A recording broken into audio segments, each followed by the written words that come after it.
కూటమి పరుగు పోయే సంఘటనలు కొన్ని జరుగుతున్నాయండి. ఎప్పుడు ఎలా జరుగుతాయంటే అసెంబ్లీ సమావేశాలైనా సరే లేదా శాసన మండలి అయినా సరే ఇలాంటి వాటిలో అబద్ధాలకు తావు ఉండదు.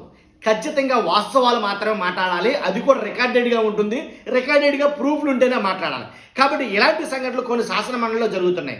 జగన్మోహన్ రెడ్డి గారు చేసిన అప్పుల గురించి కానీ జగన్మోహన్ రెడ్డి గారు చేసినటువంటి ఏవైతే కొన్ని ఉన్నాయో వాటన్నిటి పట్ల ఏదైతే కూటమి ప్రభుత్వం గతంలో ఏదైతే ఆ తప్పుడు ఆరోపణలు లేదా అబద్ధాలు చెప్పిందో అలాంటి అబద్ధాలన్నీ కూడా పటాపంచలైపోతున్నాయి. ఇప్పుడు మనం చెప్పేది కూడా అలాంటిదే. ఏంటంటే కనుక తాకట్టు ఏదైతే తాకట్టులో సచివాలయం ఆంధ్రజ్యోతి ఒకనొక టైంలో ఎప్పుడంటే 3వ తారీఖు 3వ నెల 2024లో ఆంధ్రజ్యోతి దినపత్రికలో ఈ ఐటమ్ అయితే రాయడం జరిగింది. ఈ శీర్షికతోటి ఏంటి తాకట్టులో సచివాలయం. కాబట్టి ఆంధ్రప్రదేశ్లో సచివాలయాలు కూడా తాకట్టు పెట్టేస్తున్నారు అనే దాని మీద ఒక వార్త అయితే రాయడం జరిగింది ఆంధ్రజ్యోతి. నిజంగా ఆంధ్రజ్యోతి రాసిన వార్త సంచలనం అయ్యింది. ఎలా అంటే ఇదేంటిదా వైఎస్ఆర్సీపీ ప్రభుత్వం సచివాలయాలే తాకట్టు పెట్టేస్తుందంట అని ఒక సంచలనం అయింది.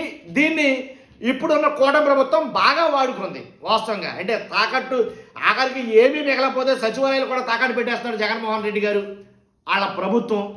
కాబట్టి ఇంకేం ఉంచారు ఆంధ్రప్రదేశ్లో అన్ని తాకట్లు పెట్టేస్తారు, అమ్మేస్తారు. ఈ రకమైనటువంటి విష ప్రచారం అయితే కనుక జరిగింది అని వైఎస్ఆర్సీపీ సభ్యులు ఆరోపిస్తున్నారు. ఇప్పుడు ఏం జరిగింది? వైఎస్ఆర్సీపీ ప్రభుత్వం ఏదైతే తాకట్టు పెట్టిన సచివాలయం తాకట్టు పెట్టలేదా? ఆ తాకట్టులో సచివాలయం లేదా అని అంటే కనుక శాసన మండలిలో ఈ ప్రశ్న ఉత్పన్నం కాకముందే శాసన మండలిలో ఆల్రెడీ సభ్యులు కూటమి సభ్యులే ఈ ప్రశ్నలు లేవనెత్తారు సెల్ఫ్ గోల్ లాగా. ఎలా అంటే వైఎస్ జగన్ ప్రభుత్వం రాష్ట్ర సచివాలయ భవనాలు తాకట్టు పెట్టేసిందంటూ మండలిలో టీడీపీ ప్రశ్న వేసి సెల్ఫ్ గోల్ చేసుకుంది. టీడీపీఏ ప్రశ్నేసింది మండలిలో ఈ రకంగా తాకట్టు పెట్టేసిందని. 2019-24 మధ్య రాష్ట్ర సచివాలయాల భవనాలు తాకట్టు పెట్టిన విషయం వాస్తవమేనా అని టీడీపీ ఎమ్మెల్సీలు భూమిరెడ్డి రామ్గోపాల్ రెడ్డి, పరుచూరి అశోక్ బాబు, దువ్వారపు రామారావు ప్రభుత్వాన్ని ప్రశ్నించారు. దీనికి సీఎం చంద్రబాబు తరపున మంత్రులు బుధవారం మండలిలో సమాధానం ఇవ్వాలి. ఖచ్చితంగా తాకట్టు పెట్టారా లేదా, వైసీపీ సచివాలయాన్ని తాకట్టు పెట్టిందో లేదో ఖచ్చితంగా సమాధానం ఇవ్వాలి.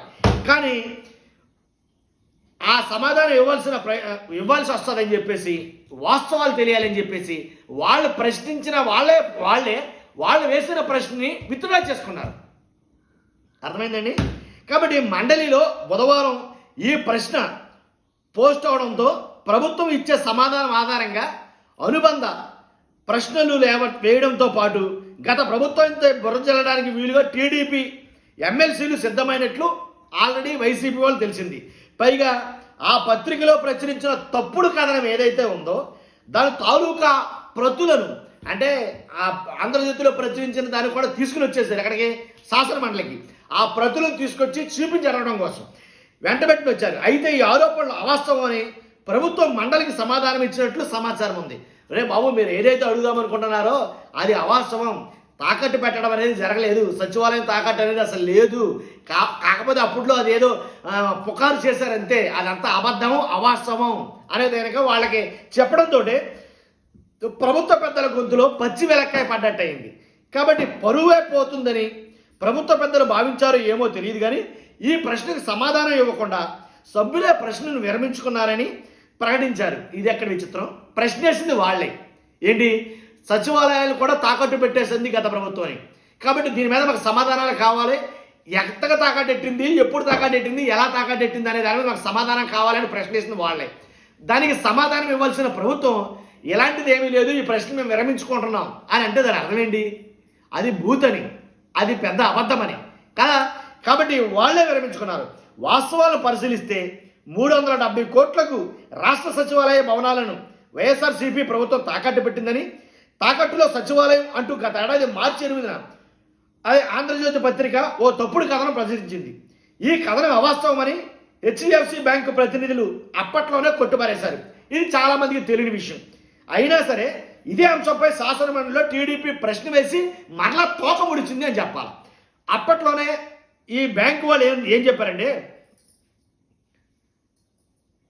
తాకట్టులో సచివాలయం శీర్షికతోటి 3వ తారీఖు 3వ నెల 2024 ఆంధ్రజ్యోతిలో దినపత్రికలో ప్రచురించిన వార్త పూర్తిగా అవాస్తవం.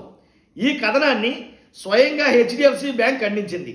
సచివాలయం భవనాలను తాకట్టు పెట్టుకుని రాష్ట్ర ప్రభుత్వం హెచ్డిఎఫ్సి బ్యాంక్ గురించి 370 కోట్ల రుణం తీసుకుంది అంటూ ఆంధ్రజ్యోతి దినపత్రికలో మార్చి 3న వచ్చిన వార్త పూర్తిగా అవాస్తవం. ఇది ప్రజలను తప్పుదోవ పట్టించేలా ఉంది. దీన్ని మేము ఖండిస్తున్నాం అని హెచ్డిఎఫ్సి బ్యాంక్ అధికార ప్రతినిధి సోమవారం ఒక ప్రకటన విడుదల చేశారు. దీనికి సంబంధించిన ఉత్తర ప్రత్యుత్తరాలను కూడా చూడొచ్చని చెప్పేసి అప్పట్లోనే ఏదైతే బ్యాంక్ రిలీజ్ చేసిందో ఆ నోట్ కూడా చూపించడం జరిగింది. దాన్ని ఇప్పుడు శాసనమండలిలో ఏదో చేద్దామనుకున్నారు కానీ తాను తీసిన గోతులో తానే పడ్డట్టు అర్థమైంది కదండి. కాబట్టి ఆ రకంగా జరిగింది. వాళ్ళ గొంతులో వెలక్కాయ పడ్డట్టు అయ్యింది. కాబట్టి ఇది వాస్తవం. సచివాలయాలు తాకట్టు పెట్టలేదు, సచివాలయాలు తాకట్టు జరగలేదు. ఇదంతా అబద్ధం. ఇప్పుడు శాసనమండలి సాక్షిగా మరోసారి రుజువైంది. చూస్తున్న మీరు అందరూ కూడా ఖచ్చితంగా మీ అభిప్రాయాన్ని కామెంట్ రూపంలో తెలియజేయండి. కొత్తగా మన ఛానల్ చూస్తే పక్కాగా సబ్స్క్రైబ్ చేయండి. ఫస్ట్ లైక్ చేయండి, నాకు మోటివేషన్గా ఉంటుంది. ఇలాంటి ఇన్ఫర్మేషన్ చాలామందికి తెలియాలి. Thank you very much.